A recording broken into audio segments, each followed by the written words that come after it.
All right, good morning, everybody. Welcome to this morning's webinar. We're going to go ahead and get started. So super excited to see everybody logging on and joining the webinar. Today's webinar is Fostering Futures, How to Make Post-Secondary Education Affordable for California's Foster Youth. So to get us started, I am going to share some logistics. So the webinar is being recorded and we will be posting the webinar on the JBay website. We will also be sending out a link to the webinar recording to everybody who registered, as well as a copy of the PowerPoint slides. So you can expect that in your email after the webinar is over. I want to say a word about Q&A. So I'm sure most people are probably familiar with the Zoom webinar. So there is both a chat function and a separate Q&A function. We do ask that you use the Q&A function rather than chat to submit your questions. This will help us to make sure that we're not missing anything. If you do submit questions through the chat, we may miss them, and so they might not get answered. So please do use the Q&A function. If you need to communicate with us about some sort of logistical issue, you can do that through the chat. The chat is set only to host and panelists, so only those of us who are presenters will see anything that you put into the chat.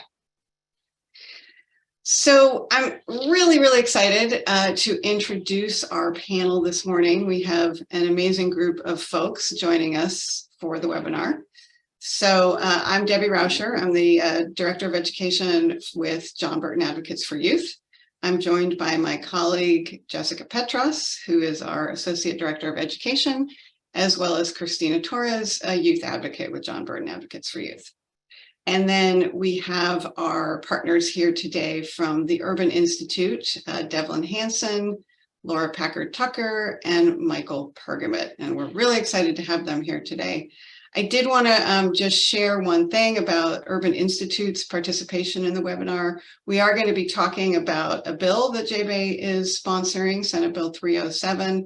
The folks from Urban Institute are very graciously providing their expertise, sharing some data that we think really supports the case for this bill. But just to be clear, Urban Institute does not take a position on legislation, and so their participation in the webinar is not meant to indicate any particular position on this bill.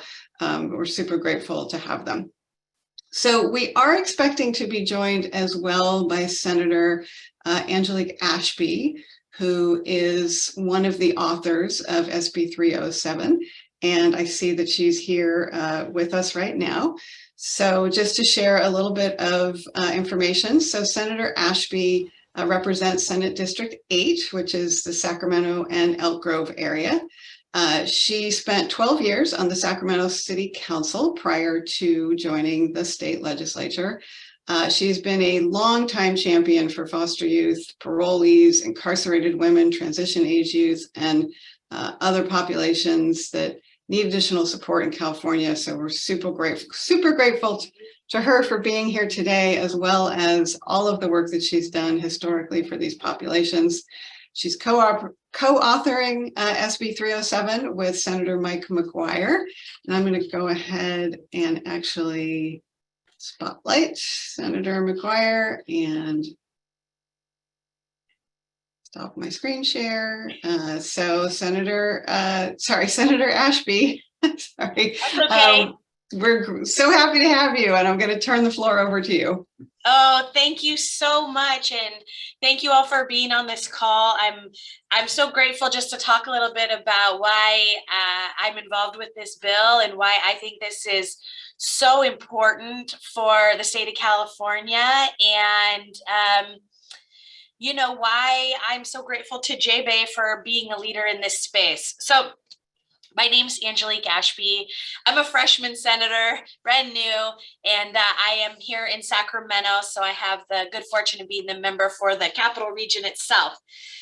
When I came on staff here as a new senator, this idea was something I was working on. And I learned quickly that your group, JBay, was working on something similar. And so was Senator McGuire. So we sat down and talked a little bit about it and decided that I would take the lead and Mr. McGuire would be my joint author. We're very fortunate to also have Senator Portantino, who's the chair of appropriations, as a principal co-author. And we have 16 other co-authors from the state Senate, including bipartisan support, which is a really good start for SB 307 right out of the gate. SB 307 seeks to make debt-free college a reality for foster youth by allowing them to attend community college, trade schools, or a four-year UC or CSU with 100% of their unmet need covered by the state of California, which includes food, books, and most importantly, housing. The state had done a good job for a long time trying to put lots of resources out into the world for foster youth to go to college, but it was mostly tuition. And foster youth, by definition, are housing insecure. So not knowing where you're going to live or where you're going to get your food means you can't really focus on college and you can't really focus on the next step. A really important statistic that I wanted to share with you guys today is that 93%, that's a really high number, 93% of California's foster youth say they'd like to attend college. 4% actually do.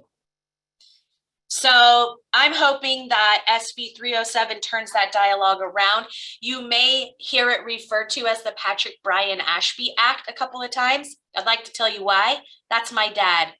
And my dad was the head of foster care for the state of California for many years, and also the child welfare director out of San Diego. And we owned a consulting firm together before he passed away. And we worked on things like reducing recidivism rates in our institutions, but his passion was always transition age foster youth. And so I wanted to do this bill in his honor. It is something extremely meaningful to his life's work. My dad was not a foster youth, but he was raised in a foster home because his parents ran one. So many of my aunts are former foster youth, his sisters, which is where his passion came from. I want to thank JBay, and I want to thank Senator McGuire for allowing me to take a leadership role in this. And I want to say to those of you on the call, we're going to need your help. We need you to come to Sacramento and advocate. We need you to write letters. We need you to let your senators know, because completion of a 4-year degree for anyone is a major milestone. And for former foster youth, it is the beginning of a new life journey where they have agency over their own lives. They're in control, and they can decide early on, they can be told early on in their lives that if they can do the hard work it takes to get themselves into even a community college, that the state of California will come in to support them. This is life-changing. And I know SB 307 will ensure that foster youth can reach their educational goals and have a better chance at succeeding in life. And this will help us prevent foster youth from ending up in other places in our world that they don't deserve to be. We want to make sure they have every opportunity to succeed. So thank you for giving me a few minutes to speak. And JBay, really appreciate your leadership in this space. Well, thank you so much, Senator Ashby. We so appreciate your being here. We so appreciate your leadership around this issue. We know you're super busy, so thank you once again. Yes, I'm so grateful. I am running between committees, but I do have some team members who are going to stay on the call with you. So if you all have questions or you want follow-up, I think Michelle Baker, my comms director, and Cassidy Denny, my ledge director, are both available to you. We'd love to have you guys engage with us as we go on this journey. Please help us. Get us across the finish line. Let's go. All right. Thank you. All right. So we're going to go back to our PowerPoint.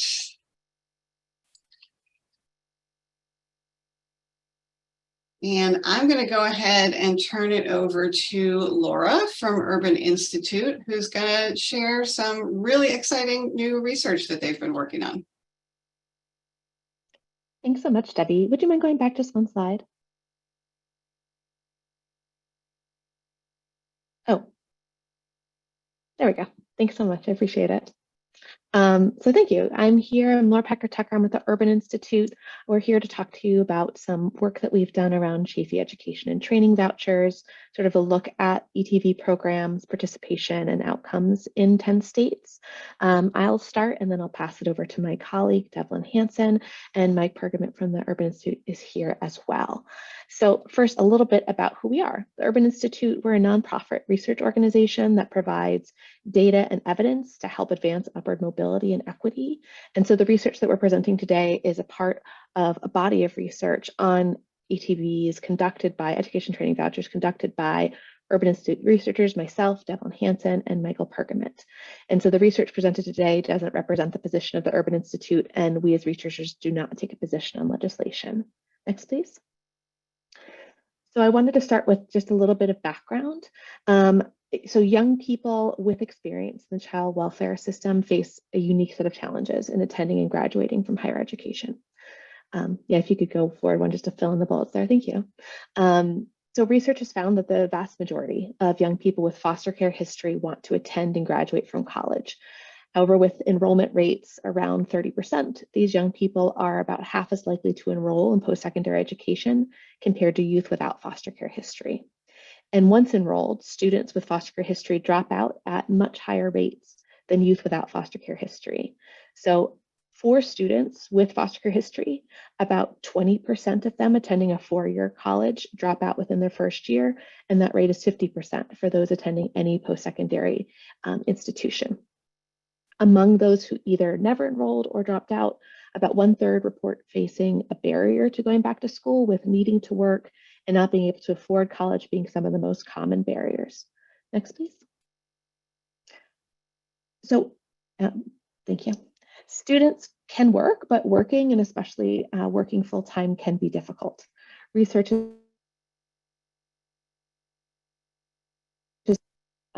has found negative post-secondary outcomes associated with young people with foster care history working. And young people with foster care history commonly voice balancing school and work as a reason for not enrolling in or not completing their post-secondary education. The most cited difficulty that students with foster care history face is balancing school and work, with about 65% of students age 21 and 78% of students age 23 reporting balancing work and school as a difficulty in transitioning to college. Similarly, the most common reason given for not enrolling in college was needing to work, about 24% of the students. As discussed earlier, studies have found that one of the most common reasons for young people with foster care history to drop out of school is the need to work full time. And there has been found in some research a direct relationship between the number of hours worked and the likelihood of dropping out. Next slide, please. So what does college attendance and unmet financial need look like for students with foster care history? We're going to spend some time today, Devin will be touching on this, discussing our work examining the ETV program, which is a really important post-secondary fiscal support for students with foster care history. But before that, we want to set the stage by looking at the enrollment trends for students with foster care history and the annual unmet financial need of a student with foster care history attending post-secondary education institution in California. Next slide, please. Here we're looking at the share of students by type of post-secondary school attended. So for this, in the next few slides, we've split the analysis into three groups.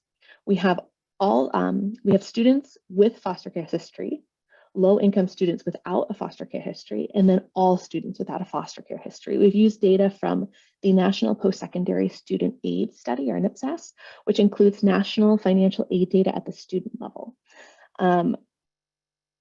So you can see here that students with foster care history are more likely to attend two-year public schools compared to all other students, and also when compared to students with low incomes without foster care history. In California, 82% of students with foster care history who attend college attend a two-year public school, compared to 48% of low-income students without foster care history and 44% of all other students. Next slide, please. And here we're looking at enrollment status. So in California, we see that students with foster care history are more likely to attend school part-time.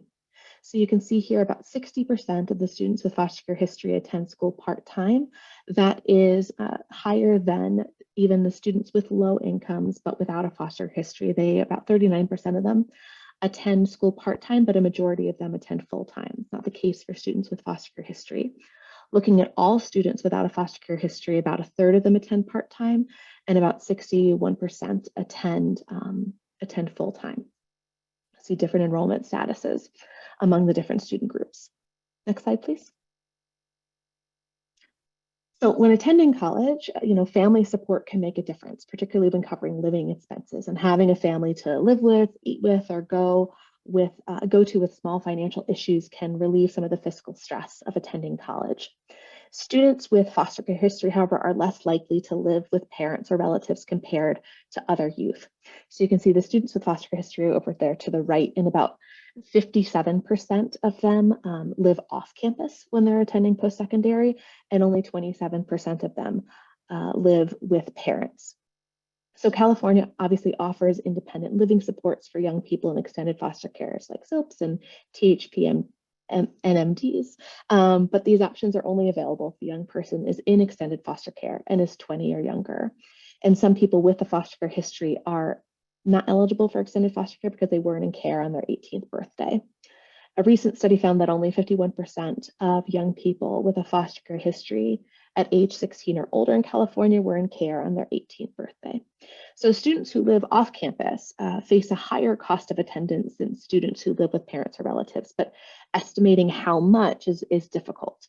But we looked at a few example schools, and so we could see there is at the school level substantial difference in the cost of attendance reported by schools for those students living off campus versus those living at home. For example, we looked at Butte College, a two-year public school in California. The average cost of attendance in 2020-2021 for those living off campus was listed at $21,644 versus $13,346 for those living with their parents or living at home. Another example we looked at was Los Angeles City College, another two-year public school where the average cost of attendance for the 21-22 school year for those living off campus was listed at about $24,000 versus almost $16,000 for those living with their parents. You can see there's a significant difference between the two. It's important to note that the living costs, like room and board and other expenses that are included in the cost of attendance, may not reflect the actual cost that students face. There's no standard methodology that institutions use for estimating living costs, and estimates of living costs can vary substantially across schools, even in the same county. Next slide, please. So here we're looking at the median annual cost of attendance for students, but here we're limiting it to just full-time students so we can kind of compare apples to apples. So how much cost of attendance is left after grants are applied, and then to what extent does a student's expected family contribution cover that gap? Here we're looking at answering those questions by presenting what we're calling the median net price. So that is the cost of attendance less all grants received and less their expected family contribution. And just to note that like ETVs or tuition waivers would be included in the grant calculations. So what we can see here is that students with foster care history have a higher net price compared with all other students without foster care history. And again, that would be sort of their student budget, their cost of attendance, less their grants, less their estimated family contribution.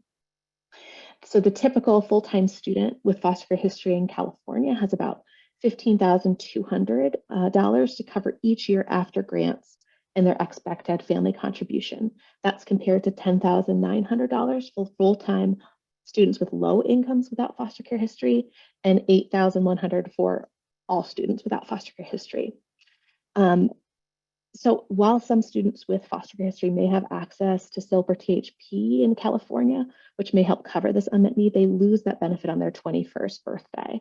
In California, about 48% of the students enrolled with foster care history are age 21 or older. So students without the foster care history have expected family contribution to help cover their student budgets. So they tend to actually receive less in grants than students with foster care history, and they also tend to attend more expensive schools. But even with that in place, because of their average estimated family contribution, they still end up with this net price that's lower than students with foster care history. So that is, like I said, sorry, I got turned around. So for students without foster care history, the cost of attendance remaining after grants and expected family contributions is about $8,100, and that's less than the net price for the other student groups, despite, again, them typically receiving more in grants and attending less costly institutions. So now I'd like to turn it over to Devlin to share some findings from our ETV study. Thank you, Laura. In order to help with this unmet need, young people who have a foster care history can qualify for education and training vouchers, also known as ETVs. These vouchers provide up to $5,000 per year to young people who are in foster care to help pay for post-secondary education. Next slide.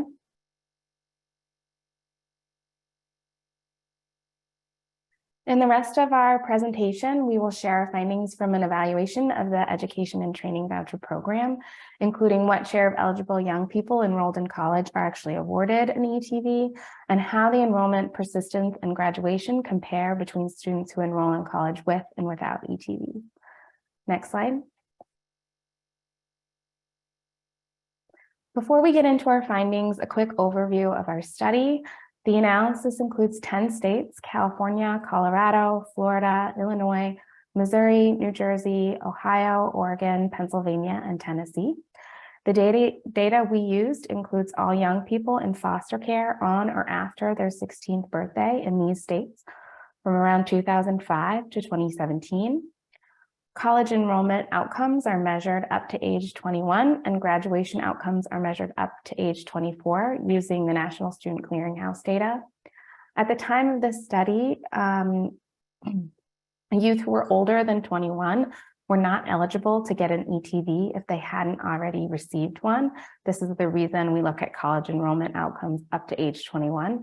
However, in 2018, the Family First Prevention Services Act extended the age of eligibility up to age 27.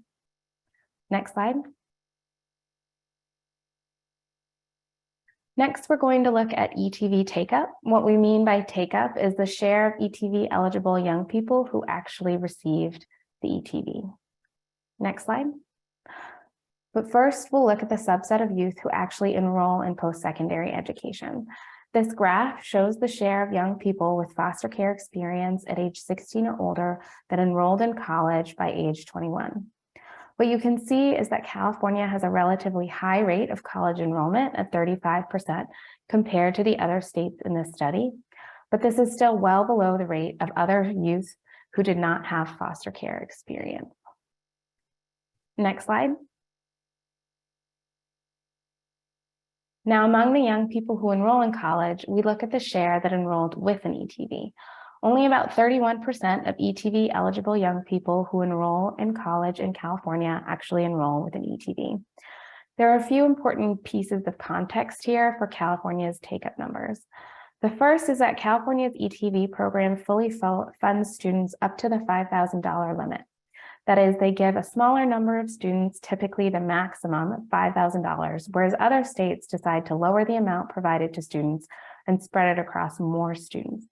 Because there is a finite amount of money, California will have a lower take-up rate simply because of the decision to fully fund youth. Also, California has added an additional $3 million to fund the ETV program since the time of this analysis. So the number of young people they serve now is higher than it was at the time of this analysis. Next slide. California has one of the highest average ETV amounts awarded at $4,750 among the states in our study. This is almost the maximum amount of $5,000 and reflects the approach that California ETV program has taken of fully funding students. While the average award amount was about $4,700, the average amount actually used was about $3,500. Looking at what happens to these young people in the data, it looks like most of them don't use their ETV funds because they either don't enroll or they drop out of school. It is rare that the student only uses some of their funds. They primarily either use all of their funds or none of their funds. The graph on the right shows what share of ETV recipients received an ETV for 1, 2, 3, or 4 or more years.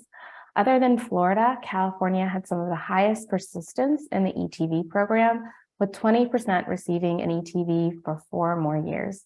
However, a significant share, 42%, only receive an ETV for 1 year. Next slide.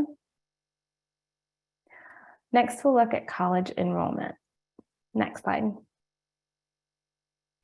This graph shows the age of first college enrollment among those who receive an ETV versus those who do not. ETV recipients tend to enroll in college at younger ages in California. This was true in almost all of the states in our study. 73% of students receiving ETVs enrolled at age 18, compared to 61% of students who did not receive an ETV in California. Next slide. Among all ETV eligible youth, California had the highest share of students enrolled in 2-year colleges, and conversely, the lowest share enrolled in 4-year colleges among states in our study. Overall, only 12% of young people who are in foster care after age 16 in California enroll in a 4-year college. This is the lowest rate among any of the other states in our sample. The other states range from 16% to 39%. This graph shows the characteristics of the schools that students enroll in for students who enroll with an ETV and students who enroll without an ETV. Students who enrolled with an ETV in California enrolled in 4-year schools at double the rate of students who enrolled without an ETV, with 18% of those enrolling with an ETV enrolling in a 4-year school compared to 9% of those who enroll without an ETV. They are also more likely to go to a public school than a private school and more likely to stay in state. Finally, they are less likely to go to a for-profit school. These differences are seen across all 10 states in our studies, although the magnitude varies from state to state. Next slide. Finally, we'll look at college persistence among students who enroll with an ETV in California and compare those to students who enroll without an ETV. Next slide.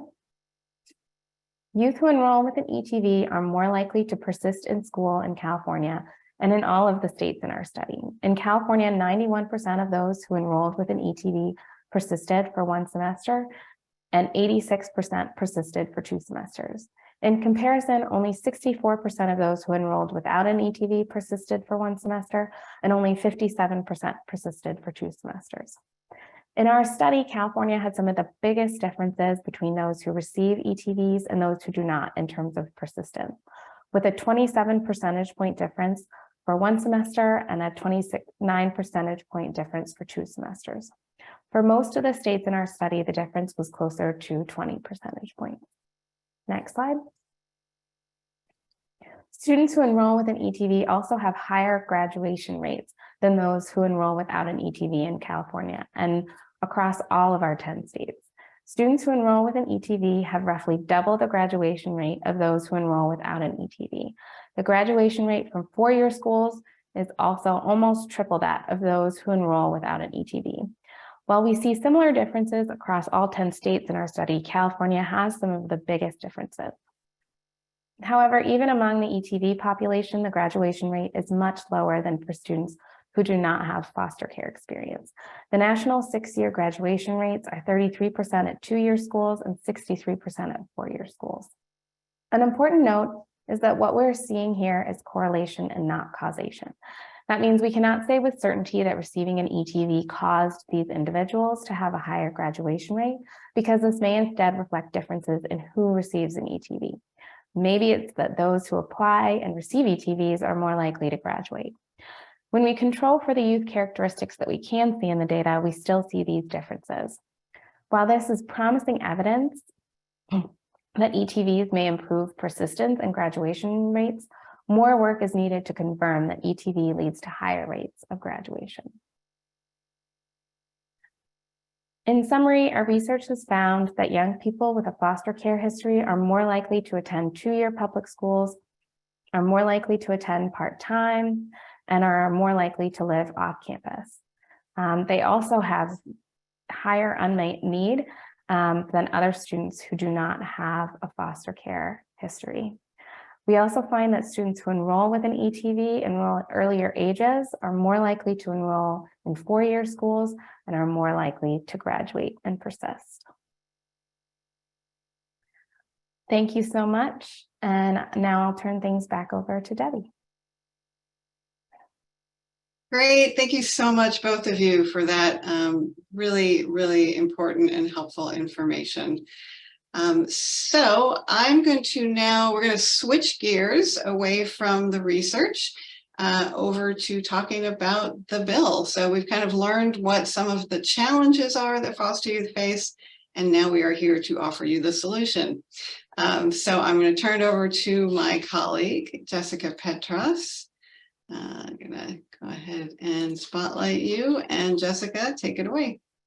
Great. Well, I'm really excited to talk to you more about Senate Bill 307, Fostering Futures. And as was noted earlier, this is co-authored by Senator Ashby and Senate Majority Leader McGuire and sponsored by us here at JBAG. Go to the next slide. So what I wanted to do is just provide a brief overview about the bill, and then we'll dive a little bit deeper into the nuts and bolts of how this legislation is structured. So the goal of Senate Bill 307 is really to increase college completion rates. And we've heard from the research, the impact of financial aid and what it can do to lead towards improving college graduation outcomes. And so this is a solution to reach that goal. As we've been seeing from the data, with just 10% of foster youth achieving a 2-year or 4-year degree by the age of 23, we believe that increasing financial aid for foster youth can lead to improving those outcomes. And the solution is by establishing the Fostering Futures program, which would exist within the middle class scholarship and would be structured to cover the full cost of attendance for foster youth attending a public college or university in California. So those are our CSUs, our UCs, or our community colleges. After accounting for other existing gift aid, like your state and federal financial aid, like the Cal Grant and the Pell Grant, and the Chafee Grant as well. So before we dive in again to all those details, I want to turn it over, if we go to the next slide, to Christina Torres to help put into context why this bill matters in the life of foster youth and why this bill is so important. And so Christina Torres is one of our youth advocates here at JBAY, and she's going to share a little bit about her educational journey. Christina? Thank you, Jessica. Hello, everybody. Christina, she, her, hers. My experience with college has been a rocky start. I graduated high school at the age of 18 in 2014, and I had went straight from high school to college, but I also lived in a group home as well. Living in the group home, I wasn't really prepared for my college experience. I ended up homeless maybe a month into college, and I had a daughter at the time. My daughter was about 2 years old at that time, and it was hard trying to focus on school, and then also trying to find a place to live, trying to find food, like the basic needs for myself and my daughter. It's hard. It was hard with the journey of college. I didn't go to school for 2 years because I was homeless for those 2 years, and it was difficult trying and find housing, find a place to stay, but also focus on school, trying to get my homework done, trying to get my classwork done. It was very difficult. I re-entered back into college at 21 through the help of JBAY, and that experience was amazing because I had help, but that's also at the same time too, once COVID hit, it was even more difficult because at the time I had 3 kids. So being in foster care, the Cal Grant helped me with getting my books and my different things. The Next Step program helped too, but it only goes so far. When you're in foster care, you don't really have the same fallback as everybody else does, as your peers. You have yourself and that's it. And when you're in college, it's even more difficult trying to access all these resources because 1, you don't know where to go, but 2, not everyone knows all the resources that are readily available for you. And this is important because 1, it'll allow our foster youth to have stability, because that's what our foster youth need, stability within their lives, but also it'll allow them to create a sense of normalcy, because I think it's important for our youth to feel like they are a part of something bigger than what they are, instead of being labeled as a foster youth. This bill will, one, help with higher education with our foster youth. It'll allow them to have degrees, be able to move forward within their lives rather than stay back. I know the Cal Grant and the Next Step program helped me, and also John Burton. They've helped me achieve higher education as well. And I think it's important for our youth to have that. Thank you so much, Christina, for sharing a little bit about your experience and your journey. And if this bill's successful, we know that it'll be able to help you as well as many other students throughout the state. So I appreciate you taking the time to share your experience with all of us today.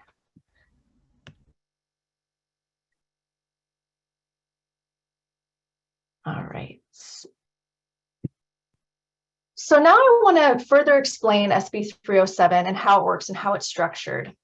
So as I had mentioned, Fostering Futures would cover the full cost of attendance after accounting for existing gift aid. So I just want to make sure that everyone's familiar with what cost of attendance is. Cost of attendance is the total amount it costs to attend college. This can include tuition, fees, non-tuition costs like housing, books, supplies, transportation. But each college sets their own cost of attendance. So it varies campus to campus and system to system.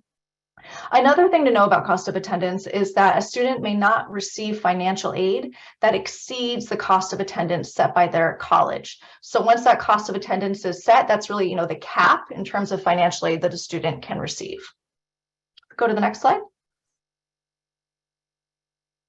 Now, the good news is, over the last few years in California, there have been a lot of recent investments in financial aid for foster youth, which is fantastic. And I think we're really seeing that those investments are making a difference.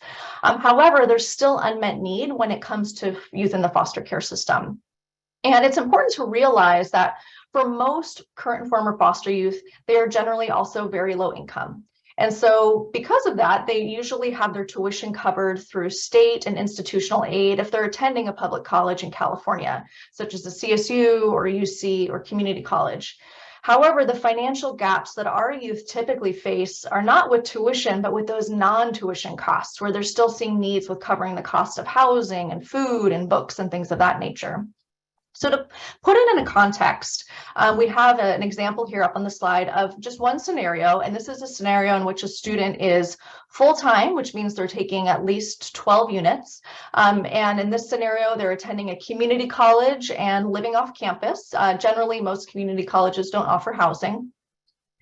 And so in this example, you see we have average full-time cost of attendance at about $26,420. Now, again, every college sets their cost of attendance a little bit different. So we took an average of different colleges throughout the state to get this average cost of attendance. So you can see in this example, a student might receive a lot of different types of financial aid. Being low income, they might receive the California College Promise Grant, which covers the cost of their classes or their tuition. They might also receive the Pell Grant, which is federal financial aid. If they filled out their FAFSA, they'd be eligible if they're also low income. They may also receive the Cal Grant Foster Youth Access Award. This is a new type of financial aid for youth to cover their non-tuition costs if they were in care at least one day after the age of 13, and also had at least a 2.0 GPA in high school. And in this scenario, the student also received the Chafee Grant. And I've been seeing a lot of questions come in on the chat about the Chafee Grant. So I do want to just explain that a little bit more to answer some of the questions that have been coming in. So in the Urban Institute's presentation, they referred to the Chafee ETV. That's the federal name. Every state might call it something a little bit different or administer it a little bit different. So just for clarity, the Chafee Grant is what we usually call it here in California. That's the same thing as Chafee ETV. And to be eligible for the Chafee Grant, a student has to either fill out their FAFSA or their California Dream Act application if they're an eligible and documented student, as well as a separate application to be eligible for the Chafee Grant.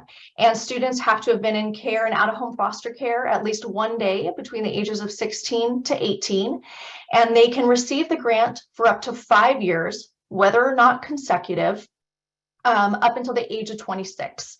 A student does have to be enrolled in at least 6 units. That's typically about 2 classes to receive the Chafee grant.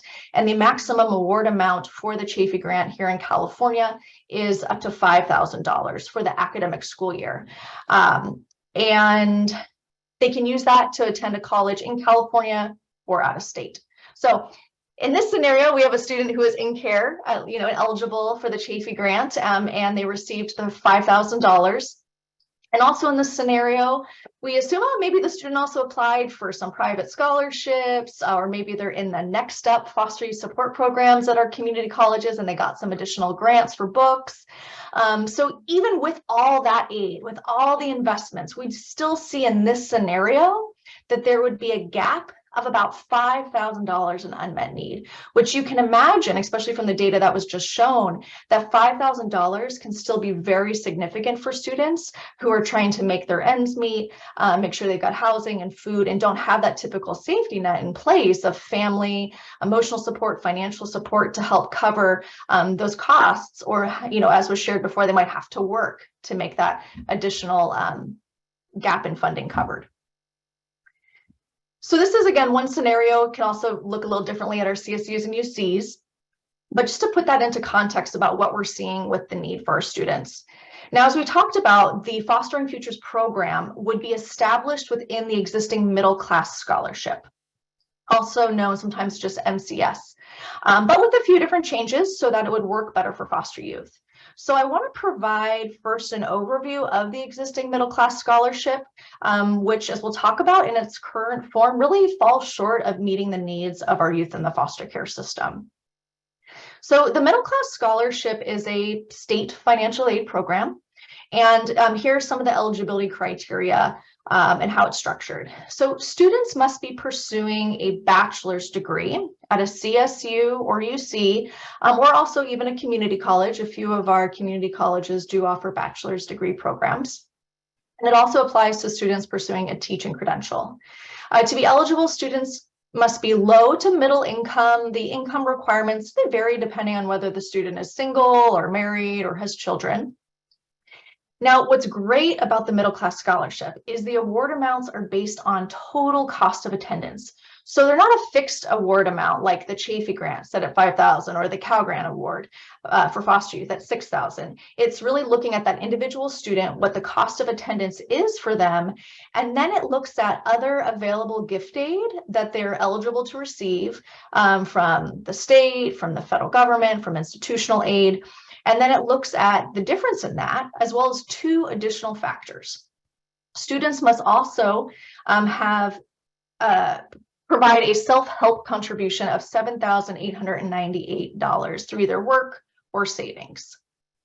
There's also a parent contribution for dependent students who have a household income over $100,000. Now, I just want to note, though, for foster youth, if foster youth were in care at least one day after the age of 13, they're considered independent. So this already does not, the parent contribution does not apply for most foster youth right now because most are independent students when they're filling out their financial aid. Next slide. A few other things to know about the existing middle class scholarship is the award amount is based on the amount of allocation by the legislature each year. So it's not an entitlement, it's based on the amount of funding we have in the budget. So for context, in 2022, 2023, the award amounts covered just 24% of the remaining cost for each student. Students must also be a California resident. They also have to be a U.S. citizen, permanent resident, or meet the non-resident tuition exemptions. And students must also submit a FAFSA or California Dream Act application, the CADA, by March 2nd. And they can receive the middle class scholarship for up to 4 years or 5 years if they're pursuing a teaching credential.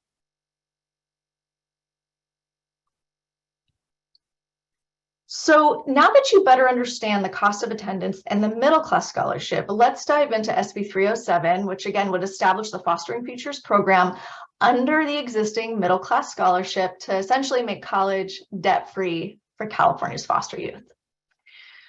So when we talk about foster youth, SB 307 would define foster youth as someone in out-of-home foster care placement after the age of 13. And this was strategic to align with all the other existing financial aid that's out there, like the Cal Grant Foster Youth Access Award, independent status on the FAFSA, Next Up campus support programs, which also have similar criteria to make it easier for students to be able to access these programs and have equity across these programs as well.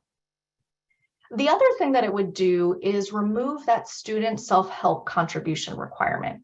So as was shared before, a contribution of nearly $8,000 is often not within reach for our foster youth. And even if they had to work to be able to afford that $8,000, as we've heard from the data that was shared earlier, that it can increase their likelihood of dropping out of school if students, for students with foster care experience. So this bill would remove the self-help contribution, and it would also fund to cover 100% of the remaining unmet need after taking into account any existing other federal, state, or institutional aid that the student might be eligible for. So as we talked about before, right, the middle class scholarship right now is only covering 24% of the remaining costs for students. So this would change it so that for foster youth, they get 100% of the remaining unmet need covered for them, making college affordable and debt-free. The other thing that this bill would do is expand eligibility to foster youth enrolled in an associate's degree, a transfer pathway, or a certificate program at a California community college. Right now, the middle class scholarship is just for students who are pursuing a bachelor's degree. And as we've heard from the data, there's a high percentage of foster youth that most of them actually are attending community college. And so this would make all pathways into post-secondary education possible for foster youth. Next slide.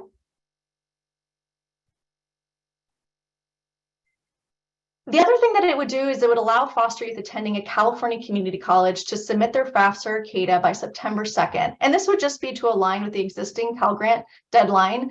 Students applying to a CSU or UC would still apply by March 2nd. It would also allow students to participate in the program for up to 8 years. And this, it would be in line with the existing Cal Grant B for foster youth. And I'll talk a little bit more about that on the next slide to give a little context about why Cal Grant B for foster youth has been extended to 8 years instead of 4 years. It would also allow more flexible standards already in place for the Chafee grant under a bill called SB 150 that passed that allows students who are struggling academically to maintain their financial aid. And lastly, it would require CSAC, which is the California Student Aid Commission, who would administer this grant or this funding, to maintain a page on its website that describes the provisions under the title of the Fostering Futures program. And we'd want to do this to really make it simple for students and ensure that students know that they're encouraged and supported to pursue post-secondary education. We really want youth who have been in foster care in California to know that college is possible, that we believe in them, and that California values their future. And all they have to do would be fill out a FAFSA or a California DREAM Act application. Next slide. So those last two slides cover the provisions of SB 307, but as I mentioned, I want to provide a little more context for the provision of why we would ensure that students would be eligible to receive this financial aid for up to 8 years instead of 4 years. So as I mentioned, first it aligns with the existing Cal Grant B for foster youth to create consistency and equity across programs for students. But here is also some data to better understand why the extension was made and should also continue to be made for students in the Fostering Futures program. So what we've seen from the data is that 82% of foster youth start at a California community college, which ultimately, though, increases their completion time. On average, for most students, it takes 7.9 years to obtain a bachelor's degree if a student begins at a community college. What we also see is that for foster youth who are enrolled in a California community college, they're only completing their courses at a rate of 62% compared to 73% of all students. And lastly, foster youth who obtain an associate's degree take an average of 88 units, well, there's only 60 units that are required to complete an associate's degree. So this provision allows students to have the financial aid that they need to complete their post-secondary educational goal. Next slide. So what's the cost of this? Our estimates is that it would cost about $21.8 million annually to serve about 4,317 students statewide across all three systems. The number of students, we got that based on the numbers provided by CSAC of students that are currently receiving either the Cal Grant Foster Youth Access Award and or the Chafee Grant. And so the way that this bill would be structured is that it would utilize existing funding from the middle class scholarship to first fully fund foster youth, and then use the remaining funding to award non-foster youth students. Also to note too, the governor's proposed budget has an additional $227 million for the middle class scholarship. So if that is approved, that would mean even more funding to draw from to fund the Fostering Futures program, and would also increase the award amount for our non-foster youth students. Next slide. So if we were to fund Fostering Futures, what does that mean in terms of the impact for foster youth and non-foster youth if we take funding out of the existing middle class scholarship? Well, what we see is that for non-foster youth, if you took that money off the top to first fully fund foster youth, it would only decrease their award by $61 or 3.5%, which would most likely not make or break most students' trajectory of pursuing and completing a post-secondary education. However, for foster youth, as we've heard from the data today as well too, the impact could be life-changing. And what we've seen from the studies the Urban Institute provided, as well as other studies, is that it can help increase their chances of college persistence and college completion, and decrease their chances of poverty, homelessness, and criminal justice involvement with that post-secondary educational degree or credential. So if you go to the next slide, our call to action to all of you is, if you think this bill seems like a good idea, we need your support, we need your help. And we are asking for folks to submit a letter of support for SB 307. And if you go to our website and you go to the information about SB 307, you can download a sample template letter. It just takes a few minutes and you can submit that. And those letters of support really do make a difference. And if you want any other information about SB 307, you can go to the website as well. There's a fact sheet, there's the bill language. We also have a FAQ that provides a lot of detailed information as well. And there's also information about several of the other bills that our agency is also sponsoring if you want to learn more.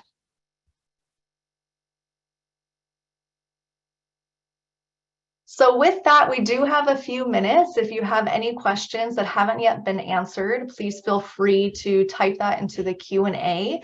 And we'll also provide on the last slide the contact information for myself, as well as my colleague, Debbie Rauscher. If you have any other questions about SB 307 or want to stay connected or get involved, please feel free to reach out to us as well. Thanks so much, Jessica. So in addition to including the link to our webpage in the chat, I did post the actual Word document that is the support letter template. So you can just go ahead and download that straight from the chat. You just have to fill in your name and some other information, send it over to us at JBay. We'll take care of uploading it and getting it to the committee. And as Jessica said, we really do need a strong show of support. It's a difficult budget year. Folks may have heard about the deficits that California is going to be experiencing. And so we really do need lots and lots of support, letters showing that there's a strong base of support for this bill if we want to be able to move it forward. So I know we've been answering questions through the Q&A. If folks have any additional questions, you can go ahead and put them in the Q&A. I do see a question that just came in through the chat about whether the support includes helping youth getting their classes or directing them to a person. So that's a great question. And so the answer is SB 307 is focused just on the financial support. However, last year we we're super fortunate to receive funding to expand foster youth campus support programs across all public systems, all institutions. So those are rolling out right now. Every CSU, UC, and community college is either already has or is in the process of developing a support program. And so those resources are already available. This is going to fill in the remaining financial gaps. I see some other questions coming in. Jessica, do you want to respond to the first one? If the bill passes, students would only need to submit a FAFSA and CHAPE application, not have to complete a different application, correct? Correct. There would be no additional application for Fostering Futures. They would fill out their FAFSA or their California DREAM Act application if they're an eligible undocumented student. And then if they also meet the criteria for the CHAPE grant application, they would fill out that application as well. And also I'm seeing a few other questions in there about if this would apply to students attending a technical school. It would if they were attending, doing a career and technical education program at a community college. At this point in time, it doesn't apply to students attending any private schools or for-profit institutions, but if they are interested in getting a certificate at a community college, it would apply to them. Great. I think you just answered the next question, which is whether the bill would apply to students attending private universities. Unfortunately not, given the cost of those universities is just not financially feasible. So it's only for community colleges, CSUs, and UCs. The next question for you, Jessica, how will SB 307 be covering the remaining unmet need? Will it be paid out to students as a grant? So the award amount will vary by student. So a student will fill out their FAFSA or California DREAM Act application. They'll look at what aid they're eligible to receive already through maybe the Cal grant, the Pell grant, and then look at what's left that has not been yet covered by the existing grant aid that they're eligible for. And then that would be the award amount that they would be given to fill that gap towards their total cost of attendance. So it's a little different than a grant, but it would be awarded by their institution based on the remaining gap in funding that's not yet covered by the aid they're eligible to receive through their FAFSA or California DREAM Act application. Great, thanks. I'm going to take the next couple of questions. So the first one is from somebody who teaches a social welfare policy class, and can they offer this as an option for students to participate in social action? Absolutely, we would love that. So feel free to email either myself or Jessica, Debbie@jbay.org or Jessica@jbay.org, and we would be happy to connect with you about that. I see a question about whether this legislation is modeled on any similar effort in another state. So it's not modeled after another state, but I will give a shout out to Minnesota, which is the first and only state to pass legislation that covers the full cost of attendance. So there is one other state that is doing that. Let's see, would the new bill include non-tuition costs such as housing? Jessica, do you want to take that one? Yes, it would. So it's going to look at the full cost of attendance, which factors in tuition and non-tuition costs like housing, food, books. And again, that amount, the cost of attendance is set by the college. So it may not reflect necessarily, I think as was shared a little bit earlier before, the actual housing sometimes in their area, but it does include the housing costs as well, set by the college. Great. So I'm going to respond to another question about unmet need and cost of attendance. So there's kind of two parts to the question. One is it's being asked, it's being noted that some students hit their unmet need, especially if they get the Cal grant and the Student Success Completion grant, which requires enrollment in 15 units. So I just want to make a comment that that is an issue that does come up where students sometimes max out their unmet need. The only suggestion I can offer for that is working with the Institutional Financial Aid Office to increase the cost of attendance amount to expand what the student can receive. Beyond that, that is something that's governed by federal law. But then the second part of the question, am I to understand that students who do not receive these grants do not receive all of those grants like Cal Grant and Student Success Completion Grant would get the rest of their unmet need by this grant. Yes, that's the purpose of this bill, is to cover 100% of whatever that that remaining unmet need is for foster youth. So we are at time. So I want to just say thank you so much to all of our panelists, as well as all of you who joined us today.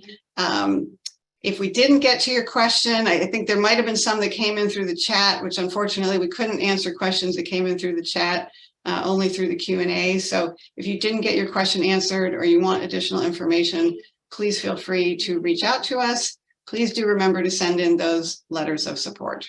Thank you very much. And if you go to the next slide, it'll have our email addresses. Oh, sorry. There you go. Okay. There's our email addresses. Thank you all for being here.